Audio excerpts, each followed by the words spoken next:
It's Dieter and Hutch, and this might be our favorite episode of the entire 2025 draft lead-in. We're talking early, middle, late offensive tackles. And Jake, as we like to say with most positions, most classes, what a crop. I'm really impressed with these offensive tackles. And after a year where I don't know if I had these same sort of feelings in 2024, nice to get the vibes back for the offensive tackles, one of our favorite positions. Yeah, there's some really interesting guys in this class. I think, 49ers perspective, they might not go early as much as people want that. And that's why we go early, middle, late. You get a taste of each. You get to see who, if they actually do pick at the top, they can take. And for anyone who's watching who's not a 49ers fan, this is full NFL draft coverage, folks. That's There's right. a lot of different types of tackles in this class. And I think there's kind of a tackle for whatever your flavor is. Well, there's a lot of teams that like to zone block, right? Of course, everything's very multiple. Nothing is strictly ideological anymore where you only block zone, save for maybe the Atlanta Falcons. And in that, there's, I think, going to be a lot of carryover from guys that we like for the 49ers to teams like the Titans, teams like, obviously the Packers, the Rams. These are teams that are sort of out of that Shanahan tree, which has been so just unbelievably fruitful over the years as it pertains to coaches and offensive line ideology. But you mentioned, 49ers and maybe taking an offensive tackle early. Not a bad year to do it. Not a bad pick to do it at number 11. You'll have some really good options there. Not really their style. They're going to bet on their offensive line coach, Chris Forrester, to take a middle or a late guy and turn him into somebody who is above average or maybe even Pro Bowl fringe caliber.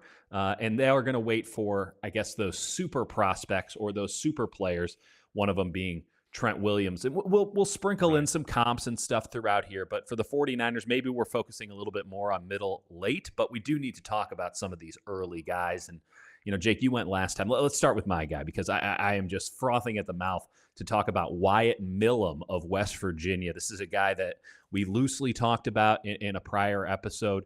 The more I get into him, the more there is to love. Let's just start with the negative right off the bat. The reason that Wyatt Milum's not really considered a first-round pick, at least as far as I've seen so far, 32-inch arms. And there are going to be some folks out there who say those are too stubby. He's got Desmond Bain arms. We can't do this. Like, he's got some scrappy-do arms going on. Let me just remind everyone that Joe Thomas, one of the greatest left tackles in the history of football, had 33-inch arms. Trent Williams has 34-inch arms. Wyatt Milum is at 32. Maybe those 2 inches are the difference. You can insert your own joke here. Here's what I know about Wyatt Milum. All he did was win. And I'm not talking about the West Virginia Mountaineers in the Big 12. They're in a weird spot. But last year, more than 700 snaps, 6 hurries, 0 hits, 0 sacks. And you go, hey, everyone can have a good year. And only 705 snaps. He was injured a little bit. Okay, let's look at the 3-year period because this is a guy who came in with great pedigree, best player in West Virginia, stays home, starting for 3 years, 2,300 snaps in 3 years at West Virginia. Here's the numbers that are pertinent. 29 hurries, okay? So that's less than 10 hurries a year. And we know that he only had 6 in his final year at West Virginia. He had 1 quarterback hit in 3 years. Obviously, he either had one. That seems impossible. It does seem impossible until you watch the tape, and particularly the tape, Jake, of Penn State and West Virginia. If you don't believe in Wyatt Milum, put it on because Abdul Carter, who we are now all in agreement, and I don't disagree with this assessment, we're all in agreement, is the number 1 player in this draft and should go number 1, even to a quarterback-hungry team like the Tennessee Titans, was in jail against this guy. Couldn't handle him, was eating him alive. And frankly, of those 6 hurries, I think 3 of them were Abdul Carter. And Abdul Carter did not get the sack because no one got a sack on this guy. Right. I love him. He's a football player. He's 6'6", 317 pounds. He moves. He's as good in the pass game as he is in the run game. He should be a first-round pick. He should be an early first-round pick. He might be my favorite offensive lineman in this entire draft, and there are some great ones, Jake. He's looking like a second-round pick, and that would be an absolute steal for the 49ers at 43. I mean, I can't even comprehend how many pluses I would give past that A if they got Wyatt Milum in the second round here. You've watched him a little bit. What'd you make of the guy? Yeah, I'm with you. I was really impressed with the Penn State tape. I mean, it's impossible not to be going against Abdul Carter. I think he's really able to set his base and then reset it against a variety of moves. There's some I don't know if stiffness is the word in the Mhm. run game Yeah, that I'd like to see more of, which I think is a little rare from a West little Virginia guy, but he's a little like more straight line, right? Like right. he's kind of taking a direct angle. Some people view that as a positive, but I can see how that can be construed as stiffness. Right. So it's not like it's a major concern. He obviously struggled a little bit at the Senior Bowl, but those are weighted against offensive linemen. You have to remember again because they are weighted against offensive linemen. It's not you're not working with another group for Mhm. the most part in these individual drills. It's not really realistic, and the tape really does speak for himself. So I'm with you. I think in the second round he's an absolutely great selection for any team that's in need of one. Obviously, he's more pass oriented than runner oriented, but I think he has the strength, and I'm not really worried too much about his athleticism. I think it's Oh, there. I think it's there I in like him a spades. lot. And frankly, when I watched him in the run game, I saw a perfect fit. As much as people want to hold the priors against the 49ers right tackle, Colton McKivitz, he was really good for them last year. And listen, you're coming from a same program, all that stuff, but like there's similarities in that game. The guy he reminded me most, Andrew Thomas of the Giants, right? Nice. Nothing truly Who took a spectacular. sec? Who Took a took second, no a doubt. year to come around? No doubt about it, but in a very early pick. So maybe that's why there was some frustration in it taking a year, right? He was top 10, top 12 pick, something Yep. to that effect. This is not somebody who's going to cost that, but he looks the same. He's really, really good at everything, maybe not spectacular at anything, but he's also got an edge to him. And Thomas, very, soft spoken guy, very calm demeanor. So then you have to sort of expand your imagination a little bit. But when he's on the field, he has that edge to him as well. And you just don't worry about him at this point. He's one of the best tackles in football. I just think Milum is the guy. There are a lot of really good tackles. I'm not disparaging any of the other ones because I really do like a lot of this class. And I'm not one of these guys who, in this year's tackle class, I go, can't do it. Can't do it. I'm looking for the positives in these guys, and I think there's a lot to chew on there.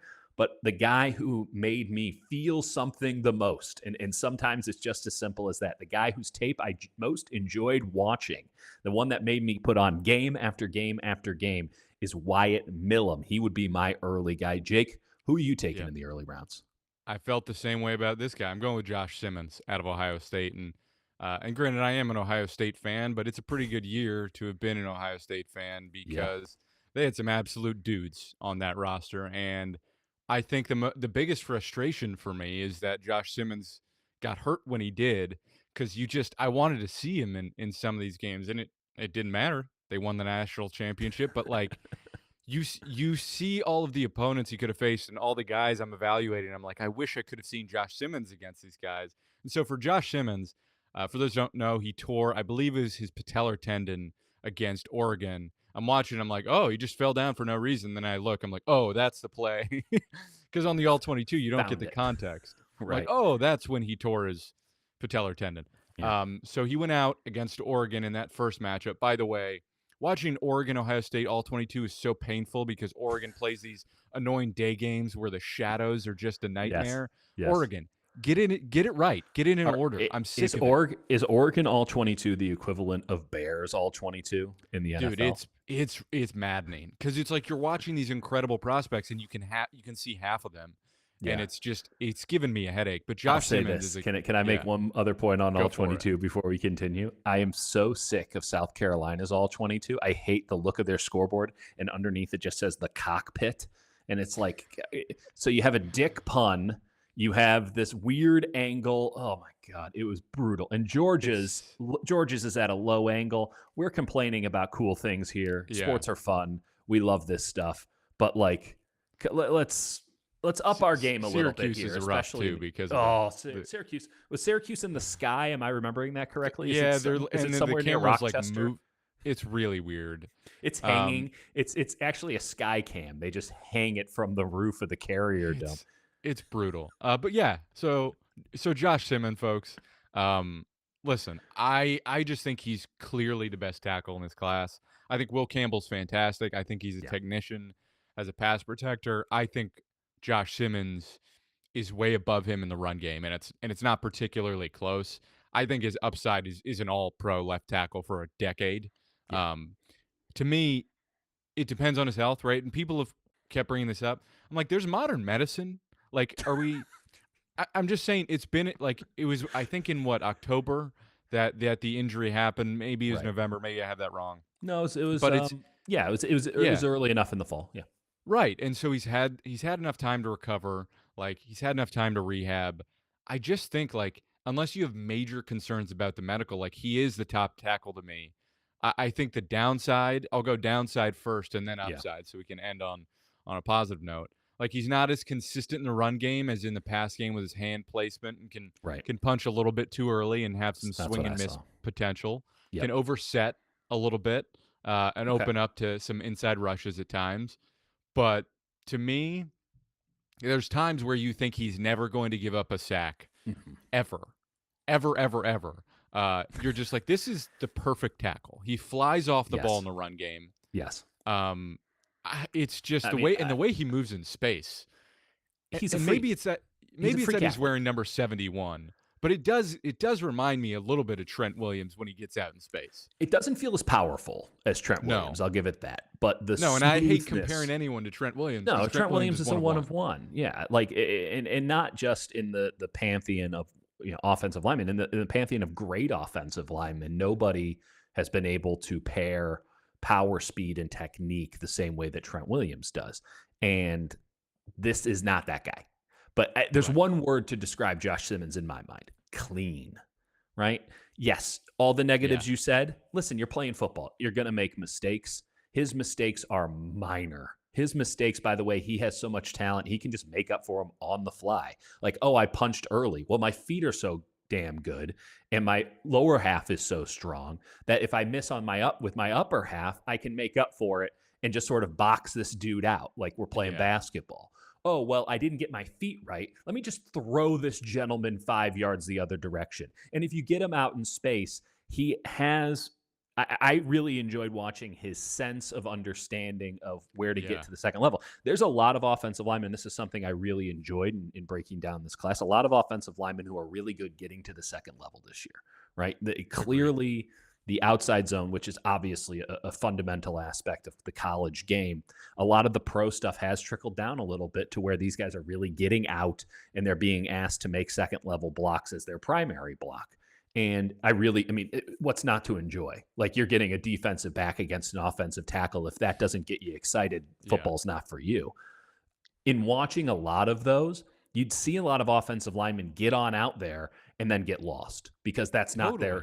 that's not their territory. Simmons is out there and you could see it slowing down in his head where he's like, I'm going to punch that guy. I'm going to hit this guy. Dude, And then I'm going to run this dude 40 yards off the line of out of bounds. Like it was great to watch. He looked like he was playing a video game. he's phenomenal. And because of the college rules, which there was one play where Ohio State basically, if you throw a pass behind the line of scrimmage, your offensive lineman, there's no ineligible man downfield. And so Josh Simmons is like 30 yards down the field before the ball has even been thrown. And I'm Yeah. like, what? Oh, it's behind the Oh, line of scrimmage. And he's just mauling some poor DB. And the ball doesn't even like get that far. But I was like, this is terrifying to watch if you're a DB and you just have this mountain of a man who understands space, who's fluid as a mover, who just has like an even weight distribution it's and was going fantastic. to get hands on you and drive. That's just must be terrifying. And so for me, again, the health concerns, whatever, I still think he's the top tackle in the class. where the 49ers are at, it's hard for me to see taking him at 11 just Trade down, yeah. because it's like you have a right tackle, you have a Right. left tackle. I don't think he's a guy you need to or want to move to guard. I think he is a Right. pure tackle. And you're Um, and I had somebody yesterday on Twitter ask me like, "Oh, can you move McKivitz inside?" And I guess the answer is yes, but they're not going to do it. I think they feel really solid about their tackle situation right now. the thing is, like, you could make an argument that, like, as tackles get older, they can move to guard, and would you move Trent Williams to guard? Uh, Which I know. Listen. I'm not saying to do that. I'm not saying to do that, and it's blasphemous to even say it. what? I Jake, I'm being honest with you here. That thought has never crossed my mind for a half second. That is the I'm sa- boldest take I've ever heard. I'm Even not saying to hypothetically. I'm not saying to do it. I'm saying as people slow down, sometimes that move makes sense. Where like Jason Peters did that, and Yeah. again, Trent Williams is one of one, and I'm not saying to move him away from tackle. You're I'm saying saying do if the you opposite of a Joe Thuney. Yeah, I'm saying if you were to try and figure out a way to make this work, which is why I don't think it makes sense. Because Right. why would you move Trent Williams from left tackle? Well, I'm just game theorying this out. here's the game theory. This is something that you've advocated for countless times. Just take the best player and things will work themselves Yeah, out. The 49ers did that this past year with their first round pick. They didn't need Ricky Pearsall. Now, it turns out they did, but they didn't need yeah, Ricky Pearsall, theoretically. They took him because they felt unquestionably he was the best player and did fulfill, some need. Might it have been secondary or tertiary? Like he did fulfill some need. Josh Simmons fulfills there's no question that this guy fulfills a need of yeah. you need to protect your $50-60 million a year investment in Brock Purdy. Not that you ever were trying not to, but there is more onus. The more expensive your house, the more expensive your insurance. And you've already paid your receivers, by the way, not looking so hot with a couple of those. In fact, all of them that have been paid, save for Jawan Jennings. So the argument is he is so good, and you see what I see. Other people are going to see it. There'll, other people will point out more warts. Other people might be even more excited by him. Right? Everything is subjective. There is no one objective truth other than that Trent Williams is one of one. In that, you might just say we're sitting here. We traded down because I don't think there's a world in which he Right. makes sense at 11. We talk a lot about Armand Membu at 11 because you can play him at guard for as long as you need to.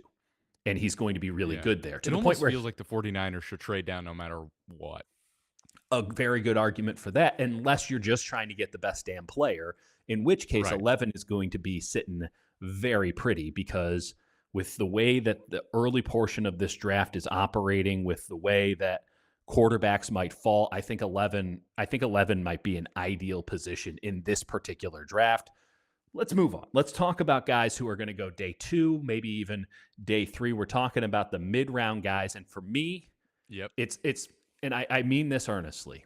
My favorite player to watch in this draft, Hollin Pierce out of Rutgers. Now, you guys can see on the screen if you're listening. We appreciate you on the podcast form. I have Hollin Pierce as a middle. He might end up being the late, and my late guy might end up being the middle. The Right. peculiarity of offensive tackle is that there is a lot of interpretation after about round 2. You get first round guys, second round guys, and after that, it is who the hell knows.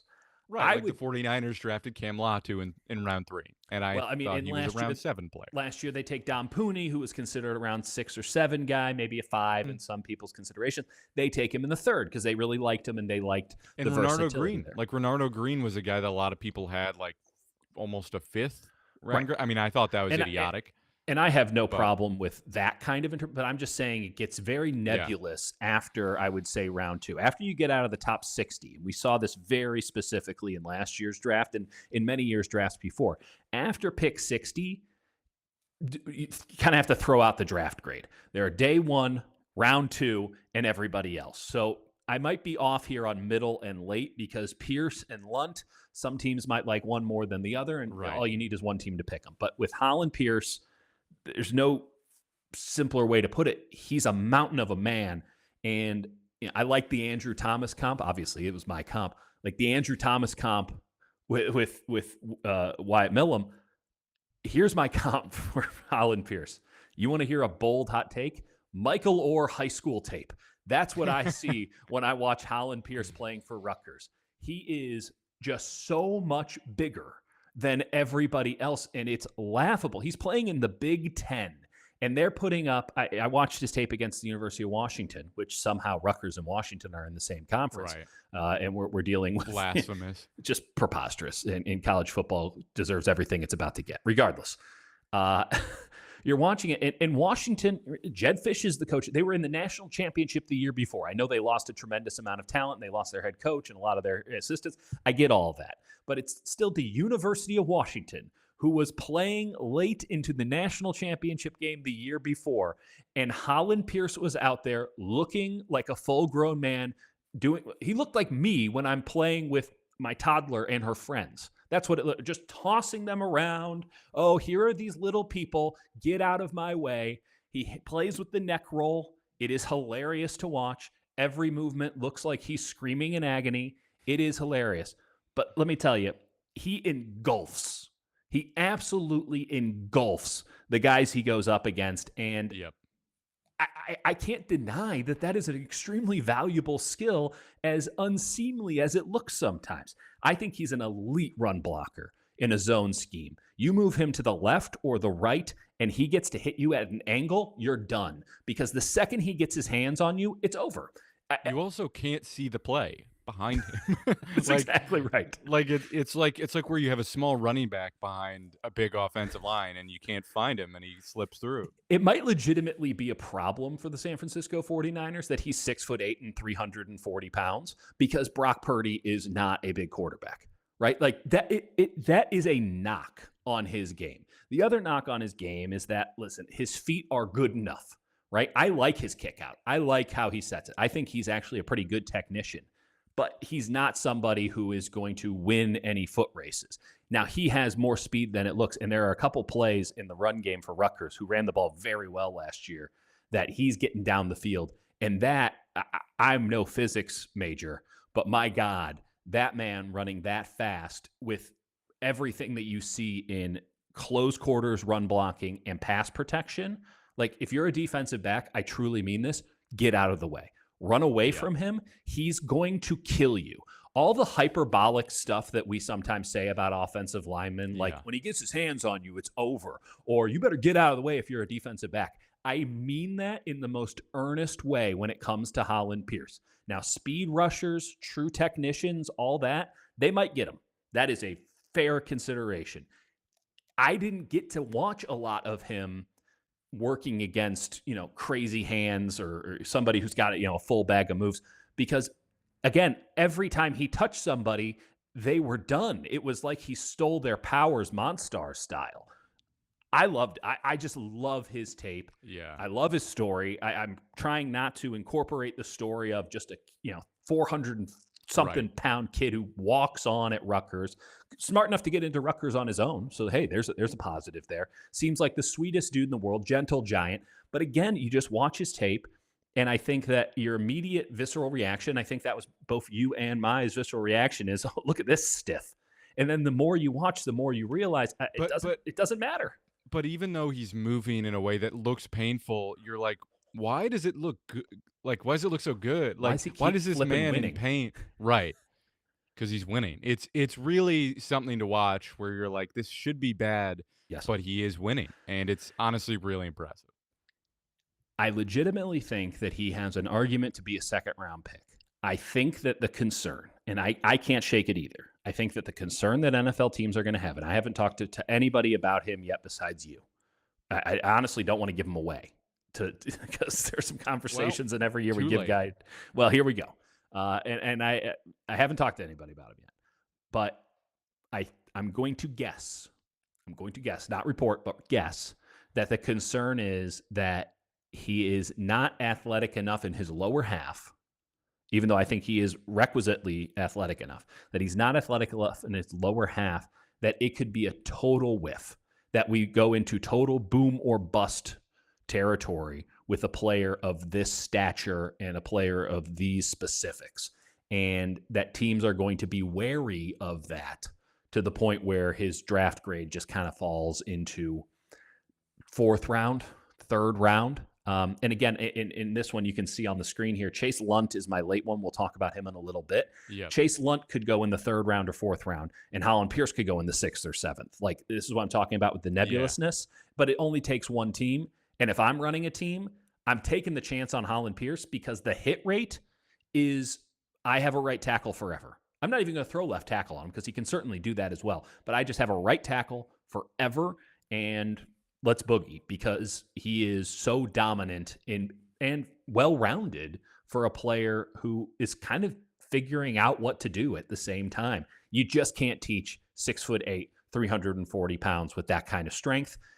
And as much as the NFL is professionals who have honed and crafted their game, sometimes the biggest man just keeps winning. That's Hollin Pierce. Listen, we want to talk big men. I went the same sort of route, a little different. He's not nearly as heavy. Yeah. But I went with a guy who's also 6'8".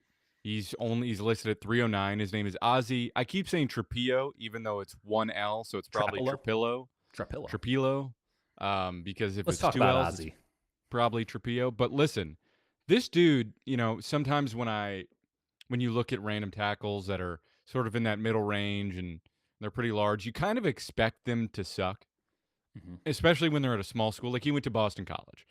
And Not Boston College school. is not a, They're I in know, the not a ACC. small school. They have Bill O'Brien as their head coach.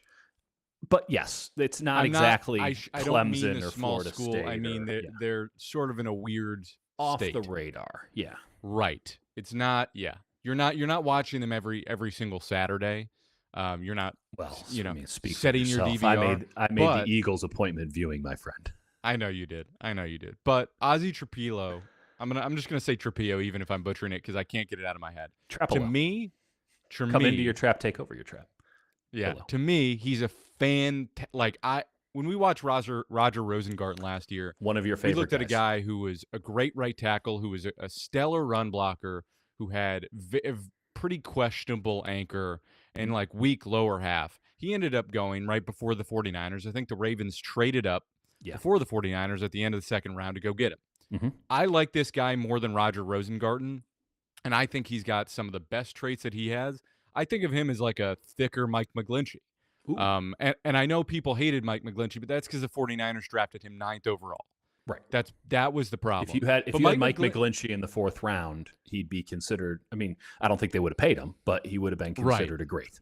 But Mike McGlinchey's a great run blocker. He's a stellar run blocker. He's an elite run blocker, and he's an okay pass protector. But when he goes down, it's like you're yelling timber. So you just see him fall, and it feels like it's in slow motion. Trapilo, I was sort of expecting him to have that sort of this is a tall guy who's uneven. I was surprised his weight was fairly well distributed. So again, I'm going to start with the downside is that he can be a little stiff, a little upright, where guys can get his hands into his chest and sort of do that uncomfortable thing that taller tackles have where they get stood up and they're sort of stuck and they're sort of fighting. Yeah. And then they can't drive because of that. And he can open up his hips a little bit and get gotten that way. But to me, he is a mauler in the run game who excels at passing off on double teams to climbing to the second level and delivers violence. He attaches and he drives. He's got surprisingly nimble feet. Yes, the strength to settle and reset in pass protection. I just see honestly almost a better version of what Mike McGlinchey was. And again, he went 9th overall. The downside is he can get extended, get out over his skis a little bit, which is a common problem for guys that big, that tall. Yep. He's a little bit stiff. But I was shocked at how solid of a base he had. In 2023 as a redshirt junior, didn't allow a single sack in 12 games as a right tackle. He was a very highly graded as a pass blocker by PFF. Led them in 2023. They had 198.8 rushing yards per game, 13 in FBS, and he is driving a lot of that. They had some massive chunk rushing yard games, over 200 yards, and you watch him, and it's like they're running behind him a lot. To me, he's a guy that's pictured in the 4th round in a lot of these mocks. I think he is a second-round talent, and I would feel very comfortable taking him in the 2nd round. 2 thoughts on him. One, he looks skinny. So it feels like there's still some work that can be done there. But Agreed. he has what you and I are always looking for, particularly when we're outside of the first round, when it's not obvious, when you're trying to find the traits that you like and trying to mitigate the traits that you don't. Ozzy has the crazy. He's got it. This dude loves football. I'm not implying that all these other guys don't love football, Right. but you can tell that he hungers for contact, that he is looking for people to hit. George Kittle is not the biggest or the strongest. What he is the craziest. Right. And again, this is a compliment. And I know that there's a fine line, but like on the field, you have to like the taste of blood. And Ozzy clearly, and it's not because he's ripping a bat's head off on stage, likes the taste looks so of sweet. blood. He's got like a baby face. He looks like I get really it. just, and Listen, I'm sure he is, but I he get wants it. to run people over. He wants to put them in the ground, and he does. And I'm just saying, him in the run game is something phenomenal, and Yep. I expected him to suck in the pass game, and he does not by No. any stretch. No, he punches above his weight, and he's got plenty of weight to go around. I love this guy. I'm with you. And again, it doesn't have to be universal, right? There are going to be warts on all offensive linemen, and offensive linemen leave a lot for interpretation, right? Some offensive line coaches don't like these techniques. Some offensive line coaches don't care about the technique. They just want to see the temperament. All of these things. There's a lot of interpretation. I would argue more than any other position because it's so nuanced as well. Someone's going to fall in love with this guy the same way that you have, the same way that I don't know if I'm in love with him, but like the same way that I can see the upside, the same way that you're selling me on him. Someone's going to love him. Someone's probably going to take him. I would say round 3. I think he's gone before the end of day 2. So let's get into my final guy here. I mentioned him earlier. He's Chase Lundt. Now, Chase Lundt, UConn, not the highest level of competition. Were they an independent or were they in the AAC? Hard for me to tell as I watch. They are only allowed to play other basketball teams, and they put the basketball teams on the football field. How's Georgetown football doing? So Chase Lundt, another 6'8" guy, 305 pounds. Let's just bring the cat out of the bag. 305 pounds is not big enough at 6'8". That said, this guy does play with a surprising amount of strength. So you like the possibilities there when we talk about projectability. He's going to be a swing tackle. Like, I'm not presenting Chase Lundt as the future left tackle of the 49ers. I think he can absolutely be a solid enough right tackle. Here's what I love about him. The big boy can move. And I don't think he's moving strictly because he's 305 and he's just lighter than everybody else. We run into that problem a lot with defensive linemen where this is why we love, the relative athletic score as opposed to maybe some of the strict measurables. Because if you're a defensive lineman at, say, South Florida, or this is something that we see a lot of times with like service academies, when you're playing 20, 30, 50 pounds lighter than your peers at a higher level, but you ran a 1/10 of a second faster, does that matter? No, because it's not functional speed when you're being thrown into the 7th row on every play because you weigh 230 pounds and you're playing defensive tackle. Like, it just doesn't matter. So Chase Lundt at 305 is a baseline for me, right? And to his credit, he carries it. He doesn't look small, but he is a little bit skinnier than he probably needs to be effective at the NFL level. But he has a lot of work at UConn. UConn has put out very good offensive linemen in recent years. Jim Moore is the head coach there. He's done a very good job. He knows what he's looking for in that area. Let me run you through the numbers here.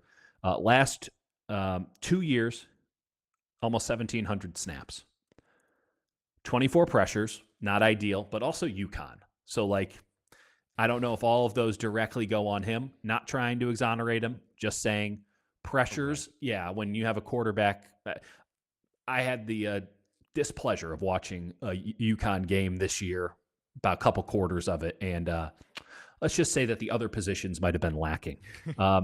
3 quarterback hits in the last 2 years at UConn. With 24 pressures, 3 hits. So this is where I'm seeing the disparity here. 2 sacks in the last 2 years, Chase Lundt. When he gets his hands on you, you might be able to get around him. I'm not going to go back to that well, but he plays with a surprising amount of strength. I liked what I saw there because there's a lot of offensive linemen that you watch in this class and you go, wow, they can really move. And then you need to see them in a pass set And it's like, wow, they're really moving in the wrong direction. Like they don't have anchor, they don't have play strength, they can't, they not getting hands on anybody here. I love the movement. I love his ability to, toughen up and fight in pass protection. I like his ability in the short burst run game. There's some questions about his lateral ability. Totally understand it. Kind of tight hips. But in an outside zone blocking scheme, this is somebody who I think could have a tremendous amount of value. I think outsized value for a team that really wants to push the boundary on the outside because he is an elite second level blocker. When he's out there against guys who are smaller than him, it's over because he can get to many of them at the same time. And I don't care how big your linebacker is and how fast they are, he's taking them down, and no one in the secondary stands a chance. That should go without saying, right? You should presume that, but it's just not the case. I really like him, and I think there's going to be a couple of teams out there that really, really like him too. I don't feel great about putting a late grade on him. I think he could go in the middle rounds. It's tough, especially with a guy that size, where you're sort of projecting what he could be, adding strength, adding weight. I do think a team like the 49ers that says, all right, we're not going to take a tackle. I'm not saying they won't, but like their philosophy has historically been, outside of Mike McGlinchey and Aaron Banks, they haven't drafted a guy in the first 2 rounds. Might be good indications there that they're not going to go back to that well. Right. And just their philosophy being that they can find guys outside of that. This being a guy that, like you said, can get out in space, zone block. Like, this might be a guy they say, all right, we're going to try and take a 4th or a 5th round pick on him and turn him into a swing tackle, because we think that's probably a better way to go than trying to take a 1st or a 2nd round pick when there's so much other talent available. Mm-hmm. Mm-hmm. And I don't see the upside being like, oh, he's somebody who, if you get him in the right place at the right time, he can turn into a really special player. Like, I just don't see special. What I do see is somebody who can be in the NFL for 10 years and give you really solid reps and just be the kind of depth piece that you never have to worry about. And that's a really hard thing to find. The Niners were signing dudes off the street late in the season. And to their credit, they played okay. Like, it wasn't that bad. Credit to Chris Foerster. Maybe they're right about something there. But you bring in a guy like Chase Lundt, now, Jalen Moore doesn't feel like a necessity anymore. And, hey, maybe you can move him to guard. I've read some stuff where they suggest that he might be best at guard. And now you have another Pooney-like player, maybe a little bit taller, obviously a little bit taller, maybe a little bit skinnier, but you have a project and you have somebody who can do a thing that is non-negotiable for the San Francisco 49ers, which is you got to be able to scoot. You got to be able to get to the outside. You got to be able to get to the second level. This is a guy who has, zero problem doing that. That's when he's at his best. Sometimes you're betting on a very specific skill set. I see no reason why the Niners or this guy, by the way, every time I put on the tape of him, and there wasn't a lot, it's UConn, but every time I watched him, man, I felt it in my bones that the Packers are going to take this guy in the 4th round. It's a lot. There's some Zach Tom in there. I know that the bodies aren't the same, but shout out Zach Tom. Love Zach Tom. We loved Zach Tom. We did. There's this guy feels like a Packer. Don't know what that means. Maybe it's just because he's a white guy and it's Green Bay Packers. But I like Chase Lundt a lot. I love this tackle class. I really enjoyed watching him. Who's your late guy here? Yeah, to round it out, normally we go with like, oh, I really like this upside here. And I'm not saying that my guy does not have upside. I'm saying this is a guy who's like a rare person where I'm like, I think he's just super well-rounded. I'm going with Brandon Crenshaw-Dickson. He spent last few years prior to transferring to Florida at San Diego State. Spent, I think, 5 years there. He like redshirted and transferred. And so he's like an older guy. But he played his first season and last season at Florida.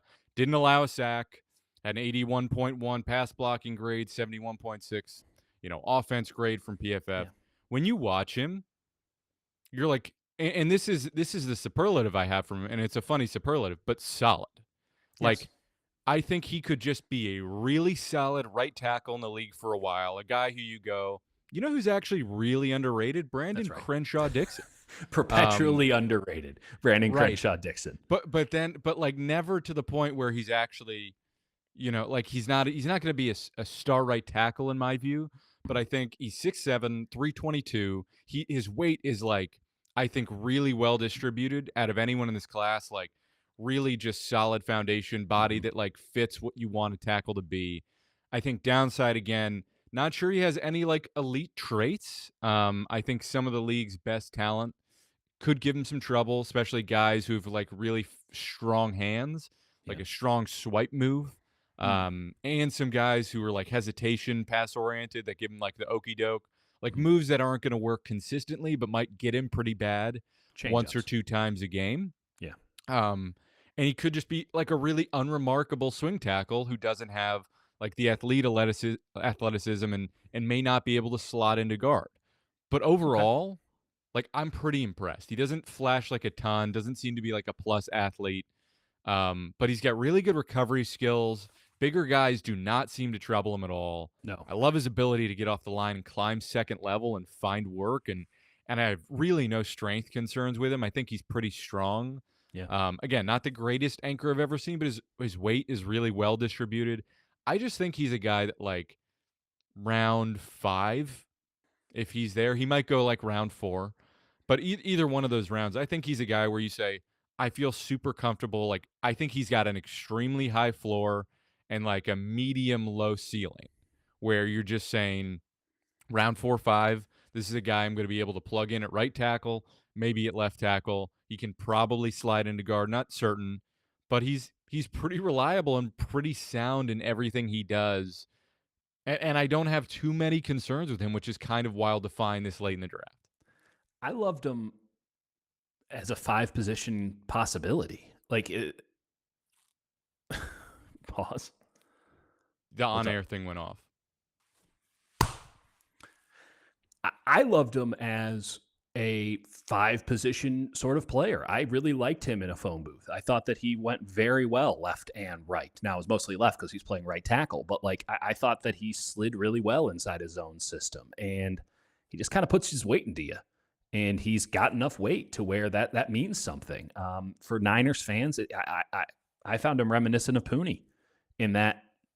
Yeah, I mean, I Yeah, guess I could play him at it's a great tackle, comp. but you put him at right guard, and he's going to do the same thing. And the Niners aren't asking for elite athleticism at guard; they're just asking for requisite athleticism in certain things.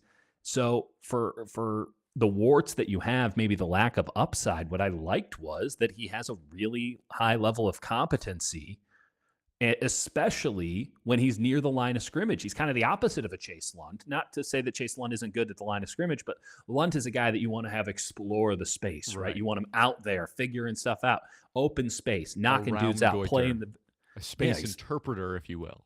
there you go. So really working the number 10 role. And Yeah. uh, with this guy out of Florida, like I just see him being able to lean into dudes, no fuss, no muss, no upside, no downside, just there.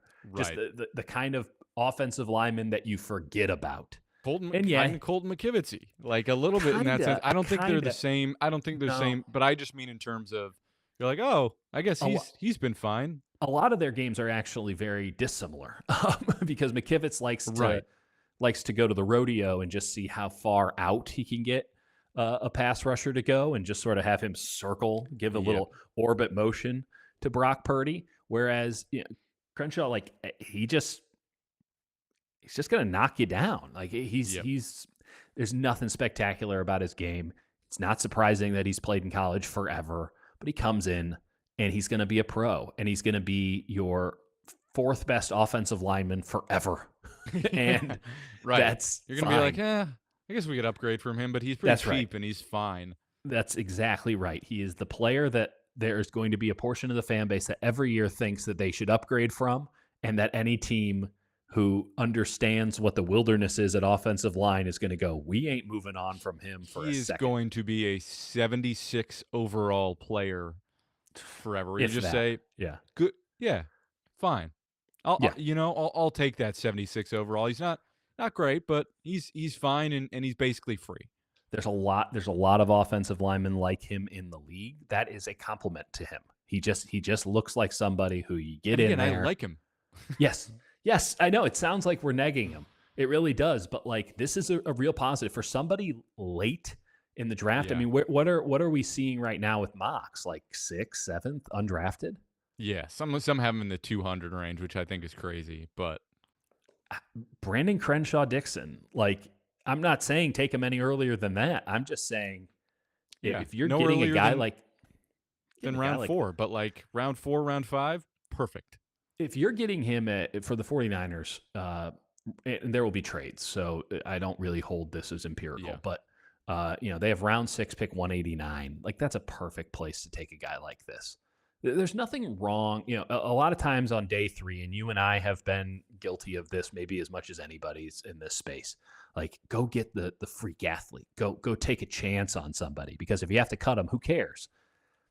Also, just go get the best football player and the guy that it's kind of hard to explain, but there's a lot of really good NFL players.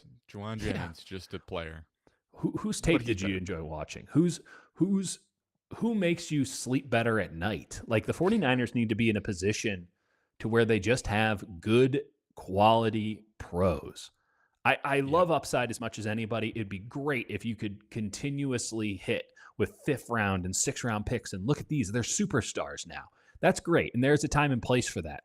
But you better make sure that you have somebody who is a no miss prospect in addition to the boom and bust kind of guys. You better make sure you have a balanced diet, because otherwise you're going to get jaundiced or gout and your entire roster is going to die. And now you're in a situation like the 49ers are in, where you have to nail a draft in back-to-back years. So Brandon Crenshaw-Dickson, nothing to love, nothing to hate. Sounds like a pro to me. Sounds like somebody that you can set your watch to, which is a high compliment from my And my don't folks. get jaundice, folks. And the way you avoid jaundice, doctors have they've recommended this, is that you subscribe and like Wow. the Dieter and Hutch YouTube channel. Jaundice, be jaundice free. Just subscribe, stick around for draft content, and helps with gout too. From what I've heard, that is not a medical opinion. Please don't take it. Oh, there's no rules in this day and age, so we'll do that. Sickos, if you join the Sickos, if you join the group, if you become a patron of sorts to the channel, you'll get our draft guide as well, and we'll be talking about a lot more than just these 6 players. We got cornerbacks, we got who else? Defensive tackles. We got a lot of great videos coming up. Looking forward to talking about all of them, all the positions with you, Jake. Early, middle, late. It's a template for success. And hopefully the 49ers and, maybe if another team wants to get in on the action, have been listening, because we're giving it away for free, baby.